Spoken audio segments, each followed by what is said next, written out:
Students, तो आज हमारा ये फोर्थ सेशन है जो हमारी जो कोर्स चल रहा है फुल स्टैक वेब डेवलपमेंट का। तो ये फोर्थ सेशन है। लास्ट 3 सेशंस में हमने देखा थे कि इंटरनेट कैसे काम करता है, इंटरनेट के बेसिक्स पढ़े थे, बहुत सारी चीजें पढ़ी थी, आईपी एड्रेस वगैरह क्या होता है, इसमें डीएनएस कैसे काम करता है, क्लाइंट सर्वर मॉडल कैसे काम करता है, ठीक है, वगैरह वगैरह।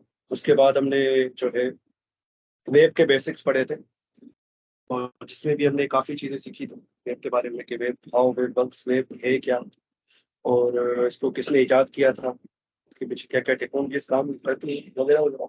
वो सारी चीजें हमने देख ली थी। तो हमारा आज फोर्थ सेशन, तो ये वो है जो आपका कोर्स है फुल स्टैक वेब डेवलपमेंट के बारे में। कि हम फुल स्टैक में पढ़ेंगे क्या क्या, और फुल स्टैक है क्या बेसिकली, इनको नहीं पता।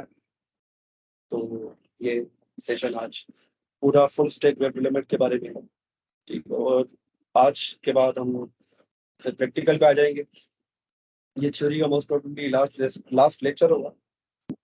तो नेक्स्ट क्लास से हम जो है प्रैक्टिकल पे आ जाएंगे विथ एचटीएमएल, ठीक है। हम एचटीएमएल से शुरुआत कर देंगे हमारी प्रैक्टिकल की, ठीक है। तो शुरू करते हैं।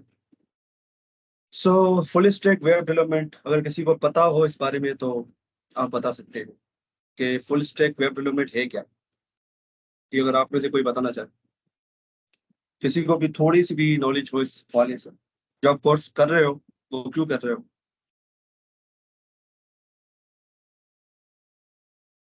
जी, मोहम्मद साद खान भाई। अस्सलाम वालेकुम सर। फुल स्टैक डेवलपर में ये होता है कि हमारे पास दो चीज़ें आ जाती हैं। एक हमारा फ्रंट एंड होता है और एक हमारा बैक एंड होता है। फ्रंट एंड वो होता है जो कि हमें स्क्रीन पे जो नज़र आ रहा होता है, जो हमारा स्ट्रक्चर होता है मेन। और बैक एंड वो होता है कि जो हम अपनी वेबसाइट को सर्वर के साथ अटैच करते हैं, जो कि फंक्शनैलिटी परफॉर्म करता है, वो हमारा बैक एंड होता है। तो इन दोनों को मिला के front end and back and दोनों को मिला के एक फुल स्टैक डेवलपर बनता है। अच्छा, बैकएंड में सिर्फ ये कि लॉजिक होता है या और चीजें भी होती है। सर बेसिकली ये होता है कि हमने जो भी चीज़ क्रिएट की होती है उसके साथ अटैच किया होता है। हम डाटा भी मतलब डाटा, अब जैसे डाटाबेस, अगर फॉर्म जैसे है, फॉर्म से अगर हमने कोई भी डाटा लेना है तो हम उसके लिए डाटाबेस क्रिएट करते हैं। और जो बैक एंड पे ये होता है कि हमने कोई भी चीज़ परफॉर्म करनी है तो वो हम वो सर्वर के थ्रू, मतलब ये फॉर एग्जांपल कि अब मैंने कोई एक बटन है या कोई भी एक मेल है, उस पर क्लिक करना है तो मुझे कोई भी पैकेट चाहिए, वेबसाइट चाहिए, कोई और चीज़ चाहिए, तो वो मतलब ये सर्वर मुझे क्रिएट करके वो सर्वर मुझे देगा वहां से ना। तो उसके लिए हम सर्वर बैक एंड के लिए यूज करते हैं। जबरदस्त जबरदस्त, साथ में, वेरी गुड। और कोई, हनीफ भाई ने भी हैंड रेस किया था, तो हनीफ भाई आप बताना चाहेंगे। सर वेब डेवलपमेंट बेसिकली उसमें दो होते हैं, एक फ्रंट एंड डेवलपर और एक बैक एंड डेवलपर। जो ये दोनों काम करे उसको हम फुल स्टैक कहते हैं। जबरदस्त। और कोई, साद जमानी, खिजरा, अजमल, हमजा सईद, अरसलान, उमर जफर, नूर इलाई, आप में से अगर कोई बताना चाहे कि फुल स्टैक डेवलपमेंट क्या है, किसी को कोई नॉलेज हो।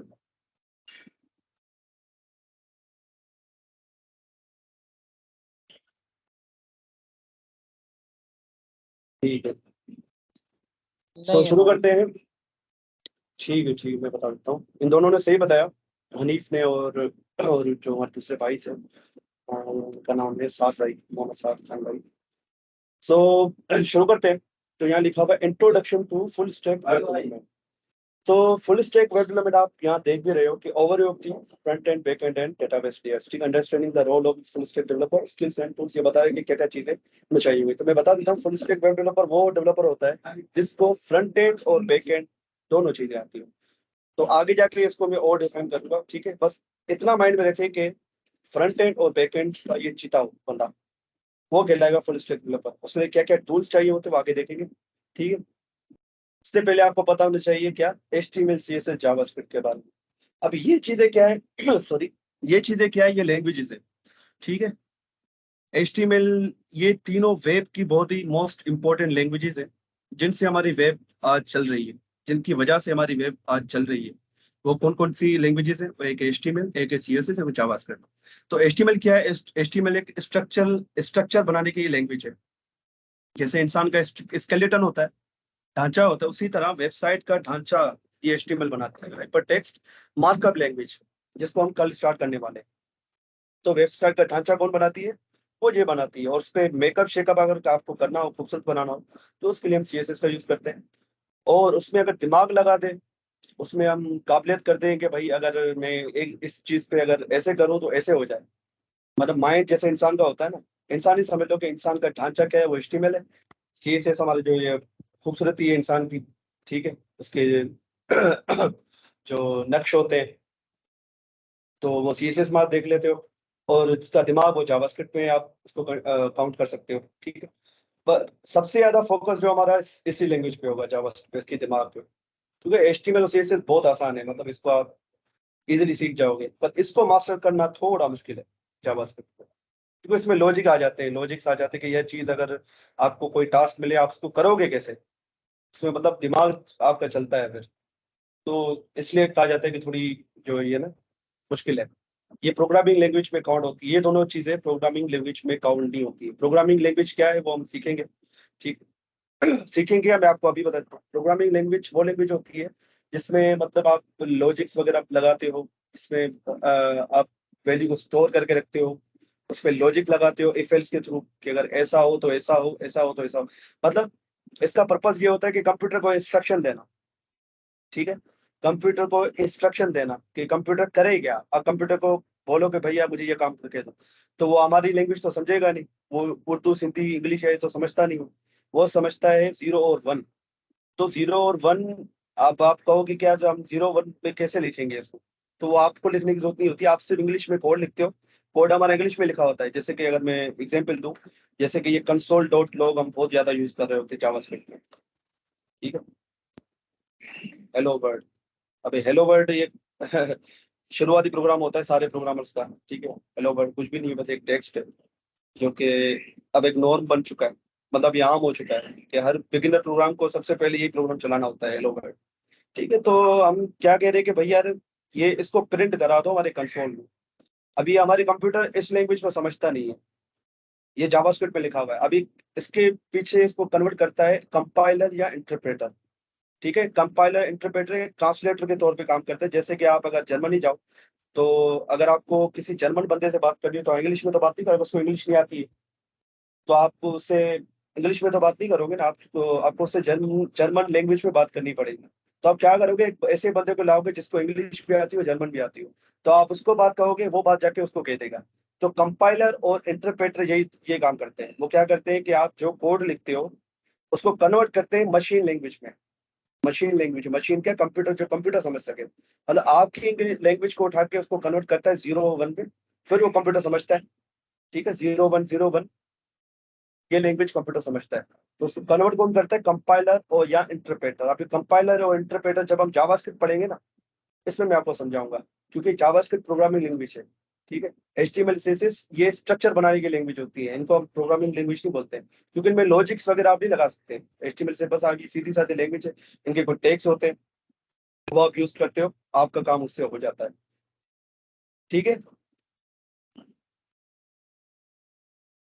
तो ये तीनों लैंग्वेजेस जो है हमारी, ये हमारी वेब डेवलपमेंट की नींव है, मतलब इनके बगैर कुछ भी नहीं, ठीक है। तो फुल स्टैक डेवलपमेंट में हम ये दो चीजें मास्टर कर रहे होंगे, एक फ्रंट एंड डेवलपमेंट, एक फ्रंट एंड डेवलपमेंट और एक बैक एंड डेवलपमेंट। अब फ्रंट एंड डेवलपमेंट क्या होती है? फ्रंट एंड डेवलपमेंट में जो आप देख रहे होते हो, जैसे कि यूट्यूब है, यूट्यूब कैसे बनी हुई है, मैं आपको उसकी एक लाइव एग्जांपल दे देता हूँ, ठीक है, तो आपको ज्यादा समझ में आएगा। यहाँ तक सबको क्लियर हो रहा है? हैंड रेस कर दे अगर आपको क्लियर हो रहा है। Yes sir. सर ये लास्ट में डोम लिखा हुआ है, ये क्या है? मैं समझाता हूँ कहाँ लिखा बैठो। आप एक काम करें, इस पे भी फोकस ना करें ना, मतलब जो लिखा हुआ है, मैं जो बात कर रहा हूँ उस पर फोकस करें, क्योंकि इसमें काफी ऐसी चीजें लिखी हुई हैं जो आपको समझ में नहीं आएंगी। तो ये है कि ओके मतलब सर। ये नोट्स एज अ नोट्स मैंने बना के रख दिए हैं, ठीक है। बाकी मैं जो पढ़ा रहा हूँ, जो बता रहा हूँ, उस पर आप फोकस करें, वो आपके काम की चीज है। क्योंकि ये डोम, ये बहुत ही एडवांस चीजें हैं, ठीक है। ये डोम हो गया, इवेंट हैंडलिंग हो गया, ये जावास्क्रिप्ट के होते हैं सारे। जब हम जावास्क्रिप्ट पे आएंगे तब ये डोम के बारे में मैं आपको एक्सटेंसिवली समझाऊंगा। और इंशाल्लाह डोम पे हम बहुत सारे प्रोजेक्ट्स बनाएंगे, बहुत सारे। इंशाल्लाह डोम के आप चीते बन जाओगे, ठीक है। तो ये ब्राउजर शो हो रहा है आपको? ब्राउजर शो हो रहा है आपको? जी सर। अब जैसे मैंने यस सर। youtube.com लिखा, youtube.com लिखा तो YouTube की वेबसाइट मेरे सामने खुल गई। अब ये जो मुझे दिख रहा है, ये जो मुझे विजुअल्स दिख रहे हैं कि एक डब्बा बना हुआ है, उसके नीचे ये लिखा हुआ है, इसका टाइटल लिखा हुआ है, उसके नीचे फिर ये ऑथर का नाम लिखा हुआ है, फिर ये व्यूज के बारे में लिखे हुए हैं। तो ये सारा काम कौन करता है? इसको शो कराने का काम कौन करता है? वो करता है front end developer. Front end development हम इसी को ही कहते हैं। फ्रंट एंड डेवलपमेंट में हम दो लैंग्वेजेस का यूज कर रहे होते हैं, तीनों लैंग्वेज का यूज कर रहे होते हैं, सॉरी, तीनों ही लैंग्वेजेस का यूज कर रहे होते हैं, ठीक है। पर फ्रंट एंड को बनाने के लिए, मतलब कि जो आप रंग रोगन देख रहे हो और उसका स्ट्रक्चर जो है वो हम बनाते हैं HTML और CSS के थ्रू। और बाकी जो डायनामिज्म है, मतलब अगर इस पे क्लिक करूं तो क्या हो, मतलब अगर मैं मिसाल के तौर पे इस वीडियो पे गया और इस वीडियो पे जाके मैंने इसको लाइक किया, तो लाइक मेरा ऐड हो गया उसमें। वो कैसे हुआ? वो जावास्क्रिप्ट करेगी, ठीक है। वो जावास्क्रिप्ट करती है। आप देखते हैं ना वेबसाइट्स में लाइट मोड और डार्क मोड होता है, ठीक है। वेबसाइट्स में लाइट मोड और डार्क मोड होता है। तो वो मैं आपको दिखा भी देता हूँ। वो प्रोजेक्ट इंशाल्लाह मैं आपसे बनवाऊंगा, वो प्रोजेक्ट मैंने बना के रखा हुआ है। तो दिस इज, ठीक है, ये प्रोजेक्ट है। ये अब सर्वर के बगैर चलेगा नहीं। एक मिनट, मुझे दूसरा प्रोजेक्ट खोल लेते। हाँ ठीक है, ये बेहतर रहेगा। एक मिनट, ये रहा। ये देख रहे हैं आपको, यूजर डेटा का एक फॉर्म बनाया हुआ है मैंने, ठीक है। दिख रहा है आपको? Yes yes sir. अब देखिए, यहाँ गौर कीजिएगा। जैसे ही मैं इस पे क्लिक करूंगा तो देखना ये चेंज हो जाएगा, डार्क मोड यहाँ आ जाएगा और ये इसका कलर भी चेंज हो जाएगा। देख, जैसे इस पे क्लिक किया तो क्या हुआ, इसका कलर चेंज हो, बैकग्राउंड कलर चेंज हो गया और यहाँ से इसका टेक्स्ट भी चेंज हो गया। ये कौन कर रहा है? ये जावास्क्रिप्ट कर रही है, ठीक है। तो इसके विजुअल्स बनाने में हम यूज करेंगे अपना जो इसके विजुअल्स बनाता है, जो आपको चीज दिख रही होती है, वो फ्रंट एंड डेवलपर का काम होता है। उसमें हम तीनों लैंग्वेजेस का यूज कर रहे होते हैं, HTML CSS और जावास्क्रिप्ट। HTML CSS उसका स्ट्रक्चर, कि इसका स्ट्रक्चर कैसे होगा, और जावास्क्रिप्ट का ब्रेन है कि अगर इस पे क्लिक करूँ तो क्या हो, ठीक है। ये जो कर रही है वो जावास्क्रिप्ट कर रही है, ठीक है। तो ये प्रोजेक्ट भी आप बनाओगे, ठीक है। ये प्रोजेक्ट भी देख लेते हैं कि प्रोजेक्ट है क्या ये, ठीक है। भाई, एक पासवर्ड दे दिया मैंने, इसको जैसे सबमिट करूंगा तो ये भी आ गया मेरे पास, गायब हो गया। ये आप बनाओगे इंशाल्लाह। और जब तक आप इसको पासवर्ड नहीं दोगे, ये आपको डेटा आपका शो नहीं करेगा। देखिए, इसको लिखा हुआ है जो है पासवर्ड से एंटर करें। अब जैसे मैंने पासवर्ड लगाया, पासवर्ड एक क्या था, पासवर्ड मैं भूल गया। ये रहा, डेटा आ गया। तो ये सारा जावास्क्रिप्ट का काम है, ठीक है। जावास्क्रिप्ट के थ्रू ये सारा हो रहा है। तो ये कौन करता है? ये करता है फ्रंट एंड डेवलपर, ठीक है। फ्रंट एंड डेवलपर का काम होता है ये सारी चीजों को डिजाइन करना, उसको इंटरेक्टिव बनाना, उसके अंदर डायनेमिज्म लाना। डायनेमिज्म का मतलब यही है कि मैं इस पर लाइक करूँ, लाइक हो जाए, डिसलाइक करूँ, डिसलाइक हो जाए, वगैरह वगैरह, ठीक है। ये होता है फ्रंट एंड डेवलपमेंट का काम, फ्रंट एंड डेवलपर का काम, ठीक है। समझ में आ रहा है?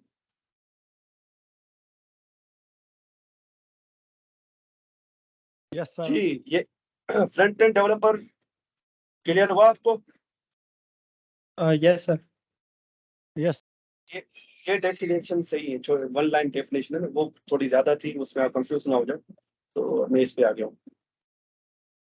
एक मिनट यार, सब लोग अगर जिसको भी समझ में नहीं आया तो पूछ ले, क्योंकि ये बहुत इंपॉर्टेंट है, फ्रंट डेवलपमेंट, ठीक है। अगर आप फुल स्टैक पढ़ रहे हो तो आपको इसके बारे में अच्छी खासी नॉलेज होनी चाहिए। तो अगर समझ में आ गया तो वो हैंड रेस कर दें, ताकि मुझे पता लग जाए सारों को समझ में आ गया। मैं नहीं चाहता कोई भी रह जाए आप में से, किसी को भी समझ में ना आए, ऐसा ना हो, ठीक है। अब आते हैं नीचे बैक एंड डेवलपमेंट में। अब बैक एंड डेवलपमेंट में क्या होता है? उसमें बहुत सारी चीजें हो रही थी। इसमें डेटाबेस आपका होता है, सर्वर होता है, उसमें एपीआईज होती हैं। एपीआईज का मैंने आपको लास्ट टाइम भी बताया था कि क्या होती है ये। इंटरमीडिएट का काम कर रही है, जैसे वेटर होता है किचन में, रेस्टोरेंट में, वो क्लाइंट से ऑर्डर लेता है और किचन में जाके उसका ऑर्डर तैयार करके उसको वापस देता है। तो एपीआई भी वैसे ही काम कर रही होती है। तो ये सारी चीजें जो मेंटेन हो रही हैं, ये जैसे यूट्यूब पे मैंने आपको दिखाया, यूट्यूब पे मैंने आपको दिखाया कि मैंने लाइक किया। अब ये कहाँ जाके लाइक हुआ है, मतलब ये डेटा इसका कहाँ जाके स्टोर हो रहा है। ये जो वीडियो मेरे पास आ रही है, ये जो वीडियो आप देख रहे हो या ये दूसरी वाली वीडियो देख रहे हो, ये आ कहाँ से रही है? ठीक है, ये कहाँ से आ रही है? ये आ रही है डेटाबेस से, सर्वर से। ठीक है, उस चीज को मैनेज करने को हम बैकएंड डेवलपमेंट कहते हैं। उसको जो इसको मैनेज करता है वो बैकएंड डेवलपर कहलाता है। ठीक है, समझ में आ रही है बात? कि ये जो मैं लाइक का बटन दबा रहा हूँ या ये वीडियो मुझे दिख रही है, तो ये डेटा सारा कहाँ जाके स्टोर हो रहा है? ये स्टोर हो रहा है आपके सर्वर पे, आपके डेटाबेस के अंदर। ठीक है, सर्वर सारी चीजों को मैनेज कर रहा है, आपका डेटा डेटाबेस के अंदर सेव कर रहा है। ठीक है, तो बैकएंड डेवलपर का काम होता है, क्या होता है? ये जो सारी चीजें हैं, सर्वर साइड लॉजिक और एपीआई वगैरह to support front end functionality. ये फ्रंट एंड फंक्शनलिटी का क्यों बोल रहा है कि अगर मैंने यहाँ पर लाइक किया तो लाइक, ये 3000 लाइक्स आए कहाँ से? ये डेटा इसके पास कैसे आएगा? ये जाके डेटाबेस में सेव हुआ होगा, फिर वहां से फ्रंट एंड डेवलपर ने एपीआई के थ्रू यहाँ पर उसको शो करा दिया होगा। ठीक है जी, ये क्लियर हुआ? बैकएंड डेवलपमेंट क्या होती है, ये क्लियर हुआ आपको? जी यस असद सर, भाई, आपका कोई सवाल? Yes sir. एपीआईज के बारे में बता दें। एपीआई तो वैसे काफी लंबा टॉपिक है, चलो मैं आपको दिखाई देता हूँ एपीआई दिखती कैसे है। ठीक है, एपीआई, यकीन करो जब मैंने एपीआई का सुना था मैंने बोला यार कोई बड़ी चीज होगी, कोई बड़ा सिस्टम होगा, पर एपीआई सिंपल है, टेक्स्ट है। अब मैं आपको दिखा देता हूँ। ठीक, रेस्ट, फेक रेस्ट एपीआई। ठीक है, वो एक यूआरएल टाइप होता है ना, लिंक। जी जी, वो एंड पॉइंट उसको कहते हैं। ठीक है, सो ये एक एपीआई है। ठीक है, अगर मैं इसको क्लिक करूँ, ये यूआरएल, इसको हम कहते हैं यूआरआई। ठीक है, एक होते हैं यूआरएल, ये है यूआरआई। ठीक है, यूनिफॉर्म रिसोर्स आइडेंटिफायर, वो था लोकेटर। तो एपीआई के टर्म्स में हम इसको यूआरआई कहेंगे। ठीक है, मैं आपको दिखा देता हूँ एपीआई, ये एपीआई ही है। ठीक है, अब एपीआई दिखती कैसी वो भी देख लो। दिस इज एपीआई और नथिंग, और कुछ भी नहीं है, ये एपीआई है आपकी। ये जो आपको दिख रहा है इतना सारा डेटा, यही एपीआई है।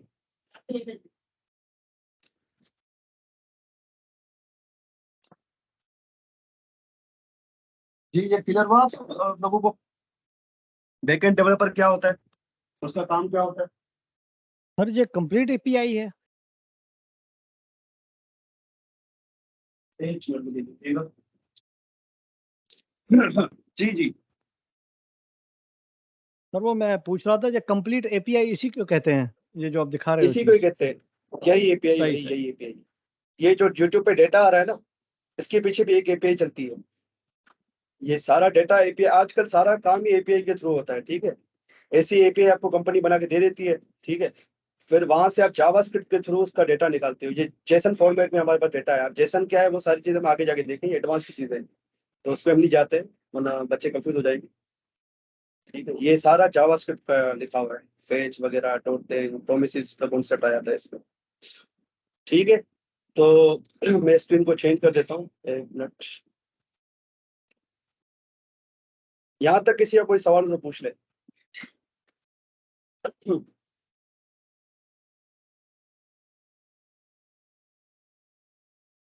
तो फ्रंट एंड और बैक एंड अगर दोनों चीजों को हम अगर मिला दे, जी असद भाई आपको कोई सवाल है?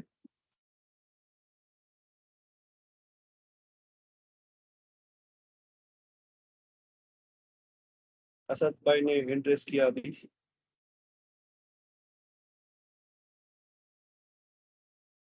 ठीक है, तो फुल स्टैक डेवलपमेंट क्या है? इन दोनों चीजों को अगर हम जोड़ दें, फ्रंट एंड और बैक एंड को, ठीक है, तो आप कहलाओगे फुल स्टैक डेवलपर। ठीक है, और ये फील्ड कहलाएगी फुल स्टैक डेवलपमेंट। ठीक है, अब आगे बता रहे हैं डेटाबेसिस के बारे में ना, कि डेटाबेसिस किस किस टाइप के होते हैं। तो डेटाबेस होते हैं, एक होते हैं रिलेशनल टाइप के। अब डेटाबेस क्या है? डेटाबेस एक ऐसा स्टोर है जहाँ पर आपका डेटा स्टोर होता है, नाम से ही जाहिर है डेटाबेस। जैसे कि आदमी बेस होता है ना, जहाँ आदमी होती है, उनका सारा काम जाम वही चल रहा होता है, उसी तरह डेटा का एक बेस होता है। ठीक है, वहां पर सारी चीजें आपका जो ये जो मैंने आपको यूट्यूब का दिखाया कि वीडियो का जो वीडियो जहाँ स्टोर हो रही है, पिक्चर्स आपकी जहाँ स्टोर, जो फेसबुक है, फेसबुक के पास ये सारी चीजें, आपकी पिक्चर वगैरह कैसे आती है, आपकी प्रोफाइल आप जब खोलते हो तो उसके पास वो आपकी पिक्चर, आपका नाम, ये सारी चीजें कहीं ना कहीं तो स्टोर होंगी ना, कहीं ना कहीं तो पड़ी होंगी। जैसे आपके कंप्यूटर में आप चीजें अपनी हार्ड डिस्क में स्टोर करके रखते हो, उसी तरह फेसबुक या गूगल के सर्वर पे उनकी सारी चीजें स्टोर हो रही होती है। ठीक है, आप जो फोटोज अपलोड करते हो वो जाके फेसबुक या अगर आप फेसबुक यूज कर रहे हो फेसबुक के सर्वर पे जाके स्टोर होती है। अगर आप यूट्यूब यूज कर रहे हो, कोई वीडियो अपलोड कर रहे हो, तो जाके यूट्यूब के या गूगल के सर्वर पे जाके वो स्टोर होती है। फिर वहां से बैकएंड डेवलपर आपको एपीआई वगैरह बना के देता है, फिर आप उसके थ्रू डेटा निकाल रहे होते हो। पर डेटाबेसेस आप दो टाइप के होते हैं, एक होते हैं रिलेशनल डेटाबेसेस, एक होते हैं नो एसक्यूएल डेटाबेसेस। ठीक है, इसको आप ये भी कह सकते हो कि ये नॉन रिलेशनल डेटाबेस है। ठीक है, नो एसक्यूएल को आप नॉन रिलेशनल में। अब रिलेशनल क्या है? रिलेशनल में आप ऐसा डेटाबेस यूज करते हो जिसमें टेबल लाइक स्ट्रक्चर होता है। ठीक है, सारा डेटा रोज एंड कॉलम्स की फॉर्म में स्टोर हो रहा होता है। ठीक है, समझ में आ रही बात? अगर एसक्यूएल का किसी को पता हो तो वो समझ रहा होगा इस बात को। रिलेशनल डेटाबेस क्या होता है? तो उसमें जो डेटा होता है आपका, वो टेबल्स की फॉर्म में शुरू यूज होता है, और सॉरी सेव हो रहा होता है। ठीक है, टेबल्स की फॉर्म में, जिसमें रोज, टेबल में क्या होती है, रोज एंड कॉलम्स होती हैं। ये आपने टेबल्स काफी देखी होंगी, और उनके बीच में आप रिलेशन बनाते हो, इसलिए इसको कहते हैं रिलेशनल डेटाबेसेस। क्योंकि टेबल्स के बीच में मल्टीपल रिलेशन बनते हैं, जैसे कि ज्वाइन हो गया, इसके अलावा और भी बहुत सारे हैं जो बनाते हो। तो उसमें ये बता रहे हैं कि माई एसक्यूएल हम यूज करते हैं, पोस्टग्रेस ये डेटाबेस मैनेजमेंट सिस्टम है वो यूज कर रहे होते हैं। नो एसक्यूएल में कौन सा आ जाता है? MongoDB, Firebase. ठीक है, और नो एसक्यूएल डेटाबेस में हम जेसन टाइप डेटा यूज कर रहे होते हैं, डॉक्यूमेंट्स की टाइप में हम डेटा को स्टोर कर रहे होते हैं। मुझे पता है कि ये सारी चीजें ऊपर ऊपर से जारी होंगी, पर जब हम इसको करेंगे ना आगे जाके, ये सारी बैकएंड की कहानी है। ठीक है, पर फुल स्टैक आप पढ़ रहे हो तो आपको पहले से पता होंगी चीजें, तो बेहतर है। ठीक है, नो एसक्यूएल में क्या होता है कि इसमें आप डॉक्यूमेंट्स की टाइप में डॉक्यूमेंट्स की तरह डेटा को सेव करते हो। चलो इसकी एक एग्जांपल भी देख लेते हैं। ठीक है, तो और आपको क्लियर हो जाएगा। मैं चले जाता हूँ ब्राउजर पे, इस पे क्लिक किया और मैंने लिखा एसक्यूएल डेटाबेस डेटा, और देखेंगे कि ये टेबल टाइप डेटा को स्टोर करते हैं।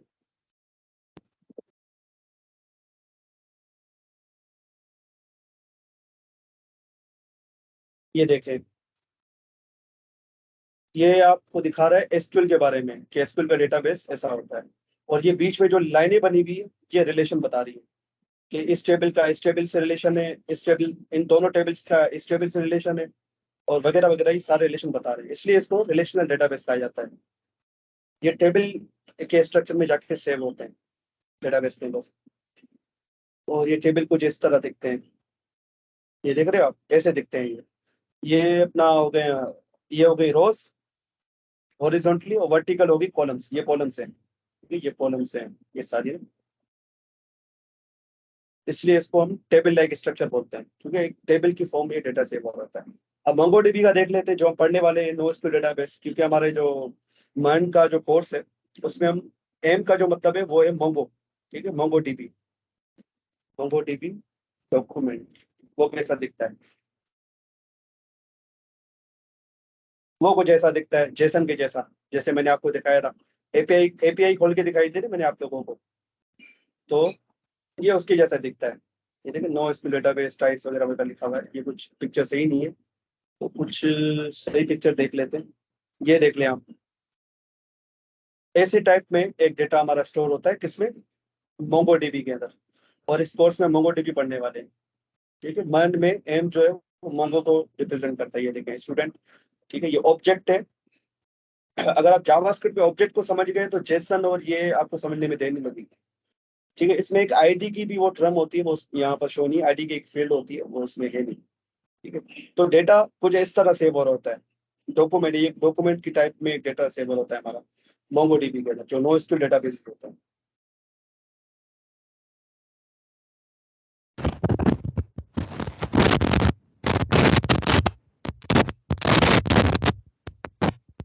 ठीक है, यहाँ तक समझ में आ गया? Full stack web Yes, sir. Development क्या है, फिर डेटाबेस क्या होता है, उसके कितने टाइप्स हैं, ये समझ में आ गया आपको।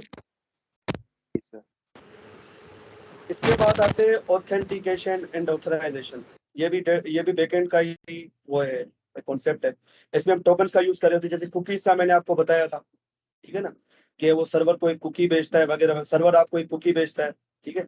उसी तरह आपको एक टोकन्स वगैरह JWT, एक जेसन वेब टोकन, उसके बारे में पढ़ाया जाएगा कि डेटा आपको एक्सेस करने के लिए पहले आपको ऑथराइज किया जाता है कि आप बाकी वो बंदे हो या नहीं हो, कि आपको इस डेटा को एक्सेस करने की परमिशन है या नहीं है, ठीक है।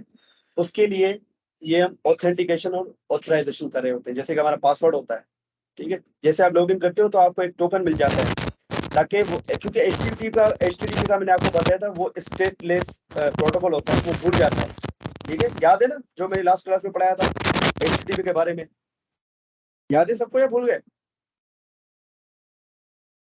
Yes, sir. वो HTTPS और HTTP जी बताएं अजमल भाई, HTTP क्या है? सर ये एक हाइपरटेक्स्ट, ये एक प्रोटोकॉल है जिसके थ्रू हम जो डाटा होता है वो रिट्रीव होता है, लेकिन ये नॉन सिक्योर होता है। और जब हम एक्स लगा देते हैं तो वो डाटा जो है ना वो सर्वर पे सिक्योर हो जाता है, फिर वो सर्वर उसको रीड नहीं कर सकता। कुकी से जो है वो मैंने आपको बताया था एक कॉन्सेप्ट कि कुकी का हम क्यों यूज करते हैं। अच्छा सर वो जब हम मतलब सर्वर पे इसलिए यूज करते हैं ना ताकि उसको याद हो, मतलब सर्वर को अगर हम HTTP करते हैं ना तो वो उसको याद नहीं रहती सर, तो क्योंकि इसके डेटा थ्रू तो वो डेटा आपका HTTP लेके जाएगी और कोई नहीं लेके जाएगा, ये बात आप याद रखें। इस प्रोटोकॉल के सर। थ्रू ही आप डेटा भेजोगे, पर ओके सर। कुकी या टोकन होने की वजह से ये होगा कि अब क्योंकि HTTP भूल जाता है, एक मरतबा डेटा लेके गया सर्वर के पास, वो भूल जाएगा आपको। फिर आप अगर कुकी या टोकन जैसी चीजें नहीं होती ना, तो यकीन करो आप एक्सेस नहीं कर, आपको बार बार लॉगिन करना पड़ता है फेसबुक पे, बार बार लॉगिन करते फिरते। तो आपको वो सर्वर क्या देता है, एक टोकन आपको भेज देता है वेबसाइट के साथ, वो जाके आपके कंप्यूटर में जाके स्टोर हो जाता है, कुकी की फॉर्म में या सेशन की फॉर्म में, वो आपके यहाँ पर स्टोर हो जाता है। फिर जब भी कोई रिक्वेस्ट जाएगी तो HTTP वो टोकन लेके जाएगा, बस अपने हेडर के अंदर वो टोकन लेके जाएगा सर्वर के पास, सर्वर पहचान लेगा कि यही बंदा है, इसको कंटिन्यू करो।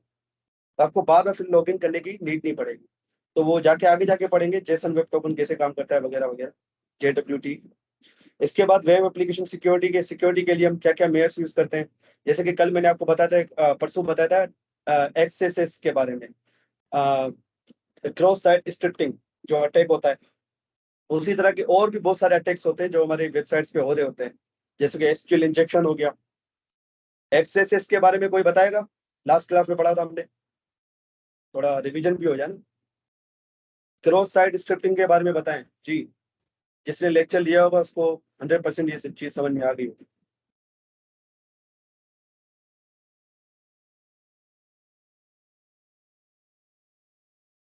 जी कौन बताएगा?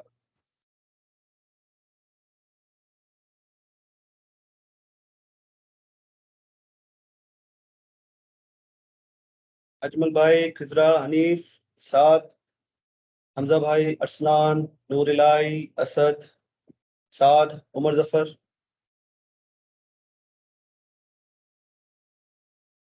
लास्ट क्लास में मुझे याद है सिर्फ 3 बंदे आए थे। सर ये कमेंट सेक्शन से लगता है ना सर, जो कमेंट सेक्शन में वो बंदा डेटा डाल के उसके जरिए वो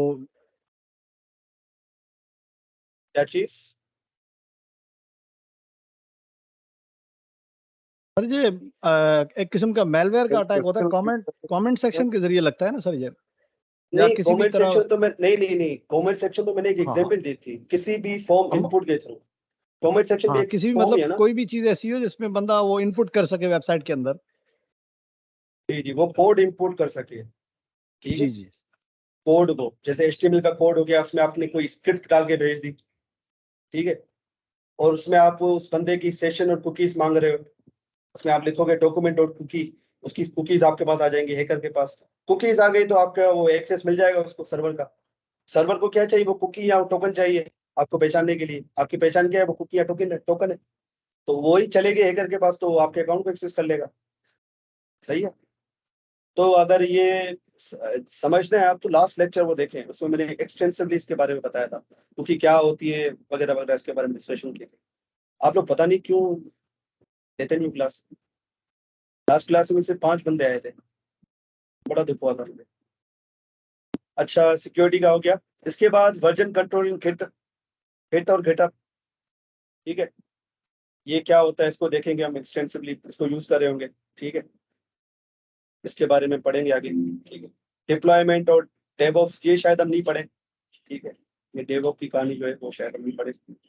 इसके बाद टेस्टिंग और डिबगिंग होती है, ठीक है, वेबसाइट जो आपकी एप्लीकेशन बन जाती है फिर इसको टेस्ट भी तो करना होता है ना कि वो यूजर के हिसाब से काम कर रही है या नहीं कर रही है, उसमें कोई एरर तो नहीं है, लॉजिकल एरर तो नहीं है, कोई बग तो नहीं है उसके अंदर, वो सारी चीजें जो है वो हम इसमें देखेंगे, टेस्टिंग और डिबगिंग कैसे होती है, ठीक है। इसके बाद परफॉर्मेंस ऑप्टिमाइजेशन है कि वेबसाइट की स्पीड को कैसे बढ़ाया जाए, उसमें काफी कॉन्सेप्ट आते हैं, जैसे कि लेजी लोडिंग हो गई, कि वेबसाइट को कंप्लीटली लोड नहीं करो पहले ही, उसके कुछ रिसोर्सेज को होल्ड पे रखो, जैसे ही आप यूजर को जैसे ही रिसोर्सेज चाहिए उसको लोड करते जाओ, ठीक है, क्योंकि वेबसाइट जब लोड होती है तो रिसोर्सेज भी इसके साथ लोड हो रहे हैं, रिसोर्सेज का मतलब डेटा जो उसके साथ अटैच है वेब पेज के साथ, जैसे कि उसकी पिक्चर हो गई, उसकी वीडियो हो गई, तो आप सारी चीजें एक साथ लोड करने लग जाओगे तब क्या है, वेबसाइट स्लो हो जाएगी, क्योंकि सर्वर से आने में टाइम लगता है। अब किसी की इंटरनेट स्पीड स्लो है, किसी की इंटरनेट स्पीड काफी फास्ट है, तो जो स्लो होगी वो आपकी वेबसाइट को गालियां देके भागेगा, बोलेगा बहुत स्लो वेबसाइट है यार। तो आप कुछ ऐसा करो कि यार वेबसाइट खुल भी जाए, यूजर को मजा भी आ जाए, और रिसोर्सेज भी आहिस्ते आहिस्ते लोड होते रहे, तो इसको कहते हैं लेजी लोडिंग। ये यूजर एक्सपीरियंस को इम्प्रूव करती है। एक होता है यूआई यूजर इंटरफेस, एक होता है user experience, UX UI UX आपने सुना होगा। यूजर एक्सपीरियंस में क्या क्या चीजें आ जाती है, यूजर को आप कैसे एक्सपीरियंस अच्छा दे रहे हो, कि वेबसाइट आपकी फास्ट है या नहीं, या वेबसाइट के कलर यूजर को अच्छे लगते हैं नहीं लगते हैं, वगैरह वगैरह, वो सारी चीजें आती है यूजर एक्सपीरियंस में। यूआई में क्या होता है, जो हम यूआई बनाते हैं, जो हम यूट्यूब का आपने देखा कि लोगो इस साइड लगा हुआ था, बटन इस साइड ऐसे बने हुए थे, तो वो सारा यूआई में आ जाता है। इसके बाद रियल टाइम एप्लीकेशन है। रियल टाइम एप्लीकेशन में जो है वो जैसे कि चैटिंग एप्लीकेशन हो गई, आप व्हाट्सएप यूज करते हो, आपने मैसेज भेजा उसी वक्त ठक करके दूसरे बंदे के पास मैसेज चला गया, तो रियल टाइम में सारा काम हो रहा है, तो इसमें सॉकेट्स का यूज होता है, ठीक है। सॉकेट एक नेटवर्किंग का टर्म है, उसके थ्रू वो सारी चीजें हो रही होती हैं, वो मतलब वो कंटिन्यूसली आपके, वो एक ऐसा मतलब सर्वर है आप समझे, वो कंटिन्यूसली सुन रहा होता है, अब जैसे ही मैसेज भेजा आप वो फॉरवर्ड कर दिया आगे उसे, ठीक है। तो रियल टाइम का मतलब ये है। और agile methodologies and project management, ये कुछ मेथोडोलॉजीज होती है, मेथड्स होते हैं जो प्रोजेक्ट को क्विकली करने में मदद करते हैं हमारे, ठीक है। अजाइल मतलब फास्ट, ठीक है। तो ये भी थ्योरेटिकली पार्ट है इसका ना, अजाइल जो भी है, ठीक है। अब यहाँ कुछ ज्यादा डिटेल लिखी हुई है कि फ्रंट एंड में हम क्या क्या यूज करते हैं। तो फ्रंट एंड में पहले वेबसाइट बनती थी बिना लाइब्रेरीज के, मतलब लाइब्रेरी यूज होती है जैसे कि जेक्वेरी हो गई, पर अगर आप शुरुआत में जाओ जब लाइब्रेरीज नहीं थी तो वनीला जावास्क्रिप्ट एचटीएमएल सीएसएस के थ्रू हर चीज बन रही होती थी, ठीक है। वनीला जावास्क्रिप्ट कोई नई चीज नहीं है, उसको जावास्क्रिप्ट भी कहते हैं, मतलब प्योर जावास्क्रिप्ट, किसमें किसी भी लाइब्रेरी का हम यूज नहीं करते हैं। वनीला जावास्क्रिप्ट इसलिए हम उसको वनीला बोलते हैं कि जिसमें कोई भी लाइब्रेरी या फ्रेमवर्क का हम यूज नहीं करते हैं, ठीक है। अब वनीला जावास्क्रिप्ट का बहुत ज्यादा टर्म सुनोगे, वनीला जावास्क्रिप्ट कुछ भी नहीं है, वो प्योर जावास्क्रिप्ट है, उसमें आप कोई भी लाइब्रेरी यूज नहीं कर। लाइब्रेरी क्या होती है, बने बनाए कोड होते हैं, किसी और ने बनाए होते हैं, किसी और ने लिखा हुआ होता है, जैसे कि मैंने कोड बना के डाल दिया इंटरनेट पे, आप उसको यूज करो, तो वो क्या है, लाइब्रेरी होगी। फ्रेमवर्क क्या है, वो लाइब्रेरीज का एक कलेक्शन, आप समझ लो। फ्रेमवर्क क्या है, पूरी लाइब्रेरीज का कलेक्शन है। लाइब्रेरी क्या इंडिविजुअल होती है, पर फ्रेमवर्क क्या है, वो लाइब्रेरीज का कलेक्शन है, उसमें डिफरेंट डिफरेंट लाइब्रेरीज इंटीग्रेट करके एक चीज को बनाया गया है। अब मिसाल के तौर पे ये क्वेश्चन बहुत आता है, फ्रेमवर्क और लाइब्रेरी में क्या फर्क है, क्योंकि रिएक्ट क्या है, जो हमारे कोर्स में रिएक्ट है जो हम पढ़ेंगे, वो क्या है कि लाइब्रेरी है। एंगुलर और रिएक्ट दोनों सेम ही काम करती है, पर एंगुलर क्या है, एक फ्रेमवर्क है। अब काफी बच्चे कंफ्यूज होते हैं कि लाइब्रेरी और फ्रेमवर्क में फर्क क्या है। तो फ्रेमवर्क आप समझे कि आपको घर बनाना है, ठीक है, आपको घर बनाना है, तो जो है आपको एक बड़ा एक मतलब कंप्लीट आपको जो है ऐसा घर आपको बना के दिया जाए कि जिसमें आप कोई चेंजिंग ना कर सको, जो उसमें है वही आप रखो, उसके अंदर आप कोई चेंजिंग नहीं कर सकते हो, अपने हिसाब से कोई चेंज नहीं ला सकते हो, तो वो समझो कि वो फ्रेमवर्क है। लाइब्रेरी क्या है, आप अपनी मर्जी से चीज बनाओ, भाई ईंटें कहीं से उठा ली, किसकी उठा ली, कलर कहीं से उठा लिया, ठीक है, वगैरह वगैरह, पर फ्रेमवर्क क्या है, आपको एक ही दुकान से सारी चीजें मिली, ऐसा समझे, अगर आपको नहीं समझ में आ रहा है।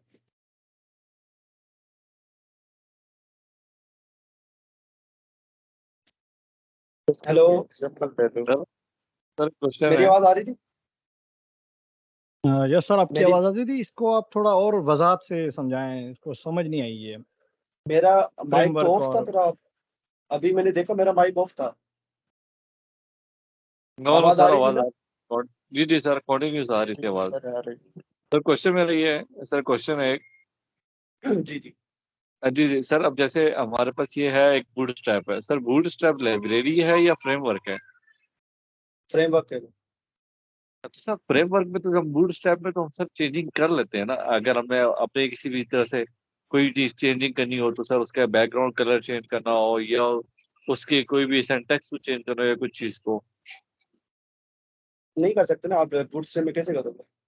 उसके तो बनाए बनाए वो सारी नहीं चीजें, कंपोनेंट्स बनाए बनाए। सर, हाँ कंपोनेंट सर बने हुए हैं फॉर एग्जाम्पल, उस कंपोनेंट की जो कोड है उसको अगर कॉपी करके और सर वहाँ पे अगर CSS खुद ऐड कर दें तो सर वो चेंज हो जाता है, और अगर आपने उसकी भी कोई भी चीज सिंटैक्स वगैरह चेंज करना हो तो सर वो भी हो जाता है। तो वो तो अलग से आप मेहनत कर रहे हो, फिर आप फ्रेमवर्क का यूज क्यों कर रहे हो? अगर आपको अपने हिसाब से हाँ मेहनत करनी है तो फ्रेमवर्क का क्यों यूज कर रहे हो? सर, जैसा वो उसका ये भी तो है स्ट्रक्चर ना। कॉपी करते हैं, स्ट्रक्चर कॉपी हो जाता है, बट जैसे फॉर एग्जाम्पल अगर नेविगेशन बार बनाना है तो नेविगेशन हाँ बार हाँ, की पूरा कोड बनाने के बजाय आप नेविगेशन बूटस्ट्रैप से उसका फ्रेमवर्क कोड कॉपी कर लें, और कोड कॉपी करने के बाद आप विजुअल स्टूडियो में पेस्ट कर दें, तो उसके बाद जैसे अब होम अबाउट ये चीजें लगी हुई हैं, और अगर आपने वो अपनी अपनी मर्जी से कुछ भी चेंज करना है, जो नेम भी नहीं देना है, नहीं, और तो देखो ना, आप जैसे बूटस्ट्रैप वो अलग फ्रेमवर्क है, वो स्टाइलिंग का फ्रेमवर्क है। मैं यहाँ बात कर रहा हूँ एंगुलर की टर्म में। एंगुलर हो गया या व्यू जेएस हो गया, ठीक हो उसके जी टर्म में जी, बात कर रहा हूँ। Okay okay. एंगुलर में क्या हाँ होता है, वो आपको पूरा वो एक तो सिस्टम स्पेलिंग सिस्टम है बना जी। के दिया हुआ है, उसमें आप जो है वो उनके हिसाब से, रूल्स एंड रेगुलेशन के हिसाब से आपको काम करना पड़ेगा, उसमें आपको आजादी नहीं है इतनी। पर लाइब्रेरी में आपको आजादी है भाई, एक चीज वहां से उठा ली, एक चीज वहां से उठा ली। भाई राउटिंग की लाइब्रेरी, अगर आपको रिएक्ट राउटर अच्छा नहीं लग रहा है, किसी और की लाइब्रेरी उठा लो। भाई आपको रिडक्स अच्छा नहीं लग रहा है तो भाई कोई और लाइब्रेरी उठा लो स्टेट मैनेजमेंट के लिए, वगैरह वगैरह। मतलब उसमें आपको आजादी है।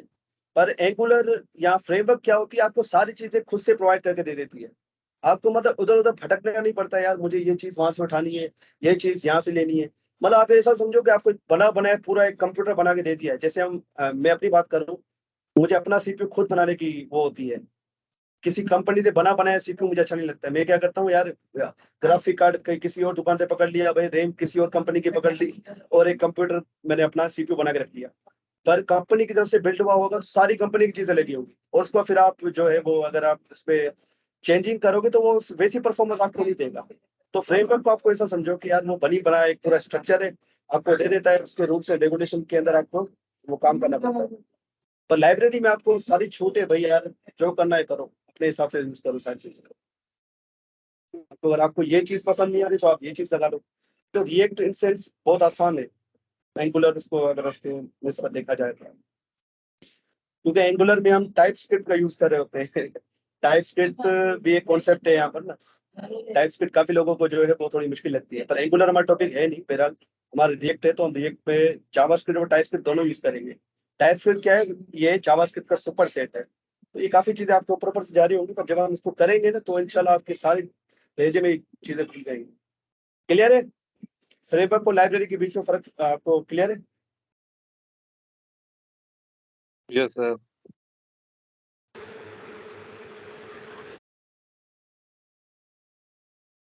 कोई सवाल हो तो यहाँ तक तो पूछिए आप।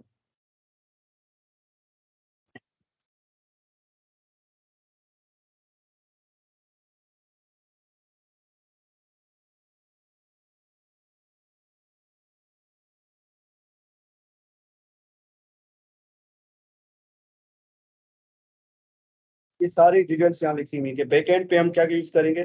बैकएंड पे हम नोड जेएस यूज करेंगे। नोड जेएस क्या, जावास्क्रिप्ट ही है, ठीक है। बैकएंड पे भी हम जावास्क्रिप्ट यूज कर रहे होते हैं, और फ्रंट एंड पे भी हम जावास्क्रिप्ट यूज करेंगे। रिएक्ट जैसे कि जावास्क्रिप्ट की लाइब्रेरी है, और बैकएंड पे हम नोड जेएस यूज करेंगे जो कि रन टाइम इन्वायरमेंट है, जहाँ पर हम इसका फ्रेमवर्क एक्सप्रेस यूज करेंगे। एक्सप्रेस मन में क्या है, मोंगोडीबी, एक्सप्रेस, रिएक्ट और नोड जेएस, ठीक है। ये चारों चीजों से मिलके पूरा स्टैक बना हुआ है, उससे आप पूरी फुल स्टैक वेब एप्लीकेशन बनाते हैं, इसमें बैकएंड और फ्रंट एंड दोनों चीजें होती हैं। ठीक है, तो दोनों चीजों पे आप जावास्क्रिप्ट का यूज कर रहे होगे। वरना पहले क्या होता था भाई, जो अभी भी हो रहा है कि आप जो है वो फ्रंट एंड जो है वो आप HTML CSS से बना लेते हो जावास्क्रिप्ट से, और बैक एंड आप फिर यहाँ जेंगो यूज करो, पाइथन पाइथन का ही फ्रेमवर्क है, ठीक है। और यहाँ फिर PHP यूज करो, PHP का लारावेल होता है, PHP खुद भी यूज होती है, और PHP जिसको बोलते हैं, और रूबी का फिर ये रूबी नॉन रेल्स यूज होता है, ठीक है। तो ये फ्रेमवर्क या लाइब्रेरी अगर किसी को समझ में नहीं आ रहा है तो बताए, मैं इसको फिर और एक्सप्लेन आपको कर दूंगा। अगर आपको इस पे कंफ्यूजन हो रही है कि फ्रेमवर्क क्या है, ये क्या चीज बोले जा रहे हैं, फ्रेमवर्क लाइब्रेरी, हमें तो समझ में नहीं आ रहा, किसी को नहीं समझ में आ रही तो आई एड्रेस कर दे, मैं फिर से बता दूँ, कोई इशू नहीं। सर क्वेश्चन है, जैसे जी हमारा साहब, एक्सप्रेस जीएस जो बैक एंड के लिए यूज हो रहा है, तो सर क्या हम एक्सप्रेस जीएस को फ्रंट एंड के लिए भी यूज कर सकते हैं? नहीं कर सकते भाई, अच्छा, उसको आप एक्सप्रेस कैसे जीएस करोगे हमारा फ्रंट एंड। फ्रेमवर्क है, ये बस बैक एंड के लिए है। हाँ, वो टेम्पलेट्स वगैरह बना, टेम्पलेट इंजन भी एक कॉन्सेप्ट आता है इस पे ना, टेम्पलेट इंजन के थ्रू आप जावास्क्रिप्ट और HTML CSS, पर वही आप HTML CSS यूज कर रहे हो टेम्पलेट इंजन में, तो वो अलग कॉन्सेप्ट है, वो सर्वर साइड रेंडरिंग हो रही होती है। फ्रंट एंड बनेगा आपका HTML CSS जावास्क्रिप्ट से ही। अब उसकी लाइब्रेरी यूज कर लो या आप वनीला जावास्क्रिप्ट यूज कर लो। वनीला जावास्क्रिप्ट तो समझ में आ गया ना सबको, वनीला जावास्क्रिप्ट क्या है,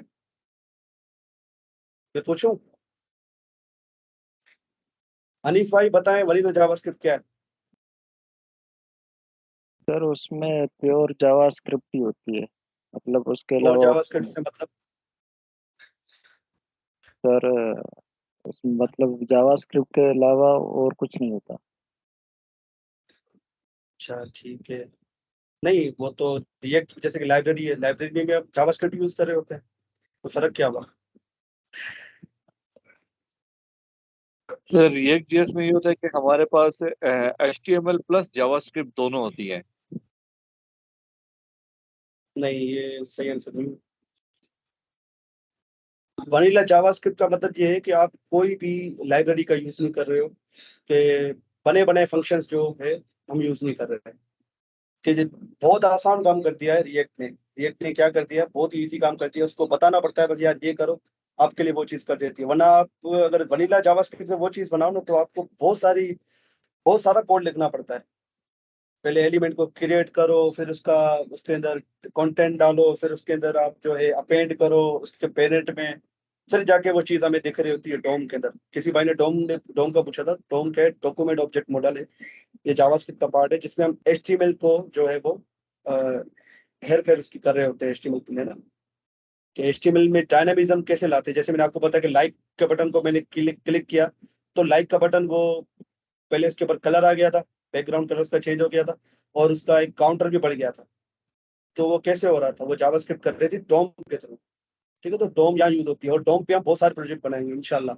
मैंने आप लोगों के लिए ही मैंने आप लोगों के लिए ही ये प्रोजेक्ट्स जो है बनाए हैं, जो जो मैं आप लोगों से बनवाऊंगा, वो मैं आपको दिखा भी देता हूँ, ठीक है, ताकि आप रेडी रहो पहले से ही। तो भाई लोग, ये प्रोजेक्ट्स जो है हम बना रहे होंगे, ये 15 प्रोजेक्ट्स, या शायद इससे भी ज्यादा हो। मैं चाहता हूँ कि जावास्क्रिप्ट में आप बहुत अच्छे बन जाओ। तो ये सारी चीजें मतलब मैं आपको बिल्कुल जीरो से लेके जाऊंगा, जो कि इजी प्रोजेक्ट्स जो होते हैं वहां से लेके जाऊंगा, फिर हम एडवांस प्रोजेक्ट जैसे कि क्विज ऐप हो गया, इसके अलावा वेदर ऐप हो गया जिसमें API का यूज करेंगे, रैंडम यूजर जनरेटर हो गया जिसमें हम फिर से API का यूज करेंगे, न्यूज वेबसाइट हो गया, ये एक लोकल लोकल स्टोरेज हम यूज करेंगे इस प्रोजेक्ट के अंदर, जो मैंने आपको दिखाया भी था। डार्क मोड कैसे बनता है वो भी यूज करेंगे, टू डू ऐप जो हर कोई बनवाता है, क्योंकि इसमें सारे करंट के ऑपरेशन होते हैं, इसमें फुल स्टैक वाले ऑपरेशन होते हैं। फुल स्टैक करंट का क्या मतलब होता है कि आप रिसोर्स को क्रिएट कर पाओ, उसको अपडेट कर पाओ, एडिट उसको आप डिलीट कर पाओ, ठीक है, उसको रीड कर पाओ, ये सारी चीजें आती है करंट के अंदर। तो ये सारी चीजें हम इन इन सारे प्रोजेक्ट्स के अंदर सीख रहे होंगे, ठीक है। तो उसके लिए जावास्क्रिप्ट अच्छी होना चाहिए, ठीक है। ये सारे डोम के थ्रू बने हुए हैं, ठीक है, ये विदाउट रिएक्ट है, ठीक है, सारे डोम पे बने हुए हैं। तो डोम इंशाल्लाह मैं आपको बहुत अच्छी कर दूंगा। इसके बाद हम मूव करेंगे फिर रिएक्ट पे। फिर रिएक्ट ने तो बहुत काम आसान कर दिया, यकीन करो। ये जो आप इतनी मेहनत कर रहे थे इसको बनाने में, रिएक्ट में आप बहुत इजीली इसको बना लोगे, बहुत कम लाइनों में।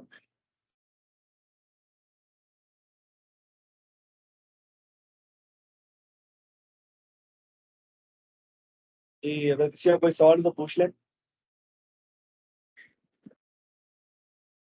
अटेंडेंस का लिंक जो है मैंने बना लिया है, तो ये है कि आप लोग मुझे व्हाट्सएप पे मैसेज कर दें, ठीक है, मैं आपको फिर लिंक शेयर कर दूंगा। क्लास हमारी एड हो चुकी है, तो नेक्स्ट क्लास से हम पढ़ेंगे HTML, ठीक है, HTML शुरू करेंगे नेक्स्ट क्लास से इंशाल्लाह। फिर वहीं से हम सारी चीज़ें को कंटिन्यू करेंगे, ठीक है। प्रैक्टिकल सारी चीज़ें होंगी, आप यहाँ तक थ्योरी थी हमारी।